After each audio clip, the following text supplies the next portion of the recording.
everybody, Nate Tab here, and I am here today with Jocko. And Jocko, what suit of armor are you wearing? I'm wearing Fred from Halo 5. So, the new kids. Wonderful. And can you tell us a little bit about how you made this suit of armor? Well, the helmet's all 3D printed, and I vacuum formed the visor myself, and I do my whole body out of EVA foam. Very exciting, very exciting. Now, is there anything in particular you're especially proud of on this suit of armor?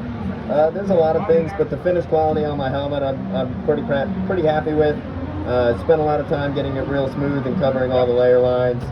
We worked really hard trying to get the paint color right. It's tough because depending on what reference you're looking at, he's either blue or more teal. So we settled on this and tried to really focus on the color accents and stuff. And then also my thruster pack is magnetic, so that comes off of my back, and then I can step into my torso and then magnet it onto the back. Very cool, very cool. Now, is this the first suit of armor you've made? No, this is actually my third suit, and every suit that I make gets substantially better just from repetition and practice. And it's unreal seeing the difference from where you start to where you can be. Every piece you make is just a little bit better than the last.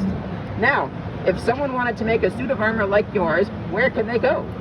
I'd say you go to the 405th.com. It's a great community. We've got a ton of resources, and that's where I got all the files for this, except for the helmet I bought from Rogue Workshop. You heard it here first, folks. 405th.com to build your character. See ya!